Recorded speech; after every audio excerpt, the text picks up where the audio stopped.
everybody, it's me, the Nutty Professor, and my children, my babies, are making cameo appearances again. They're getting more comfortable, I guess, with Daddy talking on the laptop, and they're knocking over my whiteboard markers.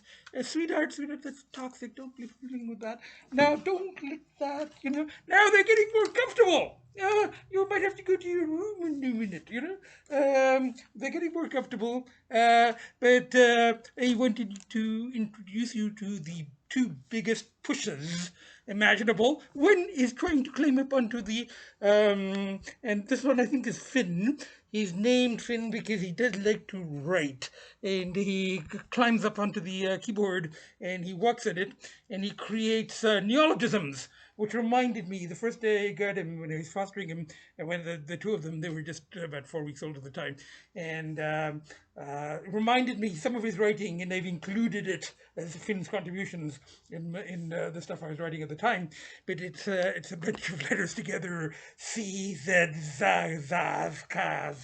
It reminded me of neologisms from, and I don't need this, I'm at home, from Finnegan's Wake, the book by James Joyce, which is sort of in a language he made up himself. So this is, I think, Finn. He's the writer, and obviously he wants to do podcasts as well. He's the performer in the family. And the other one is over there. I see him in the background. There, See? Introduced my babies. Now, I want to get back to, this is part 3. It's going to be a 4-parter. This is part 3 of the evaluation of PATAP, and I am showing you the babies because they are, and I keep saying, without fostering them, without adopting them, I probably wouldn't have made 11 months. And COVID has also helped as a push, and I talked about that, and we'll come back to it. So in part 2, we got as far as the intensity, frequency, scale.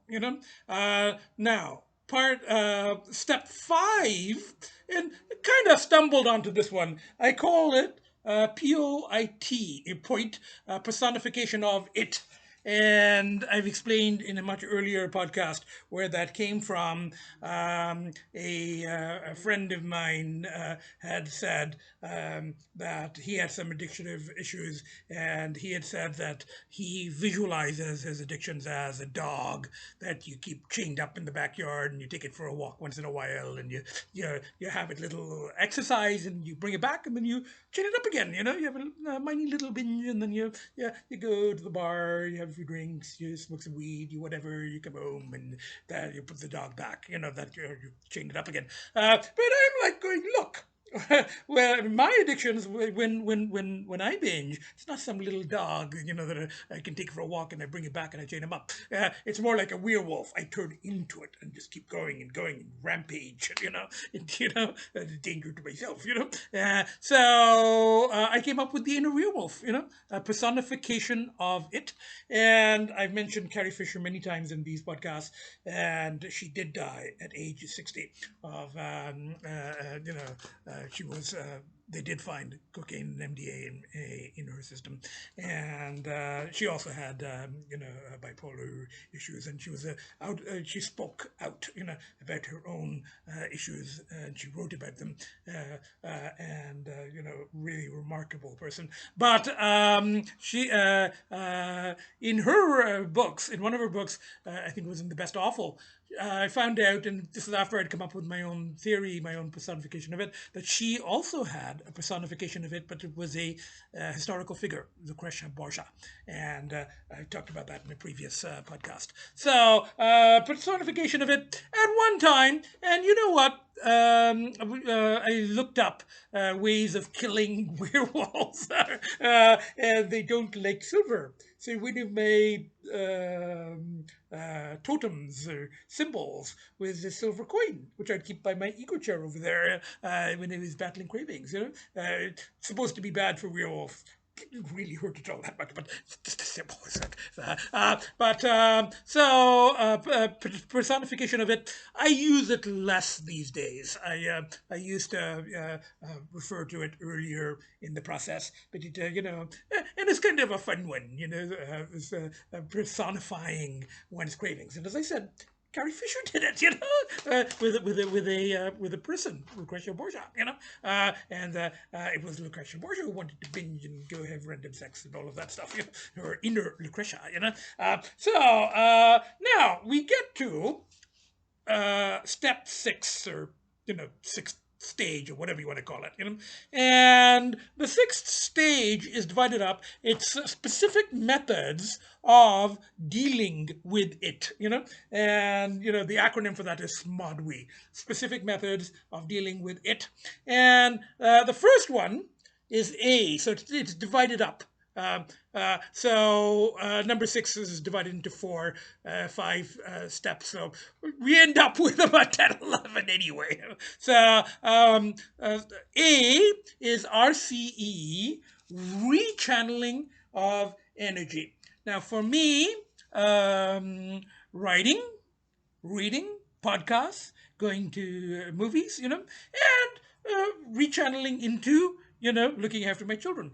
That's a big one, but rechanneling in a more positive direction, sort of like Freud's sublimation. Not exactly, but sort of like, it's a variant of sublimation, rechanneling of energy. And for me, big one is, writing, reading, Now, the whole cat thing, and child thing, Freud himself actually said, and I've kind of added that, I've got a little box here, Freud actually talked about, to love and to work, as the essence of humanness, love in terms of family love, and people, who turn back because of family and children, all that stuff. And I've discussed, with my analyst, how for me, I don't have human children. My parents are out of the country, and they're probably not coming back, and there's a lot of issues there as well that we've been working on. But that's been, but really it's just me now and my children, my cats, so that's my family, and I have talked to people who've talked about rechanneling, turning back, staying clean for many years because of focusing on work and family. So that's my those are my family. And my work, I haven't taught in a long time now, after I burnt out. Sweetheart is gonna, all the whiteboard markers are going to end up on the floor. You can see what's going on here. Someone is like pulling my stuff down onto the floor, which he does all the time, but it's fine. But I'm actually just talking about you, sort of.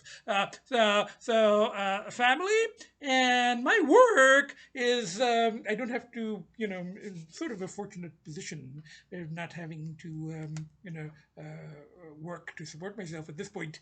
But for me, the equivalent of work is writing, even though I'm not published yet, and podcasts, even though I don't get paid for it or anything. But that's a big rechanneling. Now, so that is RCE, rechanneling. B is controlled burns. Controlled burns are sort of a rechanneling, but they're not a positive one. They are rechanneling energy into other addictions. And that's sort of how one of my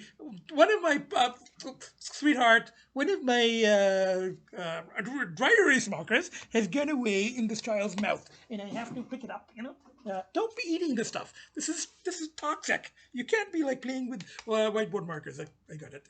So I gotta count them all now and hold them. This is they're getting bolder now. They're getting used to my quote working unquote. So the control burns.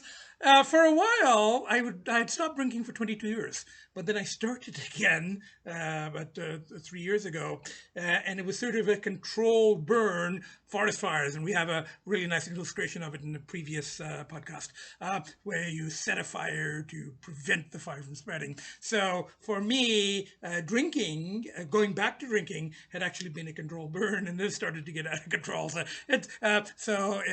But now the controlled burns are gone. So control burn is using, and it's not advised. No person ever dealing with addiction, and no system will ever say, substitute one addiction for another. And I tried it. It kind of worked up to a point, and then it started getting a life of its own. I had control burns, but they're all gone now. So no booze, no other substances, no gambling, nothing. The only substance I have right now is this one, caffeine. And in an earlier podcast, the one in which I talked about naming the substance and the street names for substances, I talked about how this stuff used to originally contain the real thing. So that's the only one I have left: caffeine, coffee and Coca-Cola. So we've got control burns. Now TSC is totems, symbols, etc. And these are symbols. I've shown you one already. It's I'm holding these things because the sky is on the table, and the whiteboard markers are going to go all over the place. But this was a symbol, the totem symbols. It was silver, because supposedly the werewolf, and werewolves don't like silver. Not highly effective, but still, it's a symbolic thing. I do have by my ego chair there. I brought it here for the. There's a seated Buddha, and I've got an earlier podcast in which I told the Buddha to go away, except I said it let ruder than that. But that's the whole thing. You can watch that one. It's called "I Told the Buddha to F Off." But that's an earlier podcast. But you gotta just a symbol. Gotta see the Buddha. Get the Eightfold Path. All that stuff is not my path, but And I've got obviously I'm going to have a Bast, the cat goddess, Egyptian cat goddess, Bastet, Bast or Bastet, And then I have another Buddha, the laughing one, I don't know, this candle Buddha. I got it at a flea market. Maybe we should light it someday. But you get a laughing Buddha, and I do have an Inukshuk, So you get some symbols here. So that's it's not exactly higher power stuff, how I feel about the higher power thing, and but it's total symbols, etc. I call it, Now number D, I call it DACBTME. This is frameworks such as cognitive therapy, for me, Jungian analysis, dream analysis, and I do have an earlier podcast in which I do talk about dreams and tarot and all of that stuff, and shadow and all that keeps coming up. So it's dream analysis, cognitive behavior therapy. I've got little bits of I've got self-reinforcer and stuff like that in there. So behavior therapy, I've got meditation, whatever frameworks. As I said, I've got bits and pieces. The main one for me is the Jungian analysis, but I've also got bits of self-reinforcer and cognitive stuff, and monitoring the cravings and stuff like that, And then the last one, PTMOE, physical tests, medical opinions, etc. And that one, I do see my doctor every 3 or 4 months. She does know about the issues, and now I see her via Zoom and telephone calls. And I go to get the blood tests and the cholesterol and the blood sugar, and they're stabilized, and so keeping an eye on that stuff, because the problem with substance use, particularly at my age, is not so much the one who's going to overdose, but like Carrie Fisher, could trigger a heart attack, and that's what happened to her. The powerful stimulants, and then you're not sleeping, and you're not eating properly, and you're getting exhausted, and on a binge, you're like 3-4 nights. That's what gets you. So physical tests, medical opinions, etc. That's the last one. You know what? Getting long again. So we're gonna have to pause this. We're gonna, but I think this is part 3. I'm gonna finish this off in part 4. So that's gonna be the conclusion. So it's the Nutty Professor. Bye for now. See you very, very soon.